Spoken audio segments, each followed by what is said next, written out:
On croit souvent qu'il n'y a que les musulmans qui tiennent en grande estime la personnalité du prophète Mohammed alayhi salatu wassalam.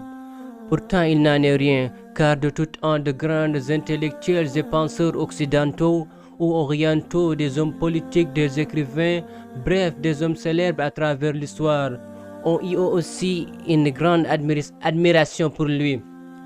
Aujourd'hui, les témoignages qui dominent et qui circulent ne sont pas du tout élogieux à son égard du tout. Certains souhaitent salir son honneur pour que la méconnaissance de ce prophète domine les esprits, surtout en Occident, et que dans les pensées populaires, ce soit une immense altérée de l'islam et de ce prophète qui demeure.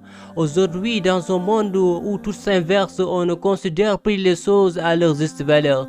Il y a une malhonnêteté intellectuelle qui domine, qui empêche de reconnaître et de rendre à chacun ce qui lui appartient. Ce qui est propagé est donc des rumeurs et des dragons démuniés de vérité qui manipulent la masse. Le premier responsable, ce sont les médias. Écrits, radio, télé, en général, ils ne sont plus que dans la caricature. Il n'y a plus de liberté et de sérieux dans leur travail, et ceci, je pense, ne changera pas tant que la masse ne réveille pas. Ces hommes, ces femmes et hommes d'hier que je citais aujourd'hui ne sont pas dépourvus d'un esprit critique, ils sont tout simplement reconnus l'évidence, que Muhammad était un homme extraordinaire.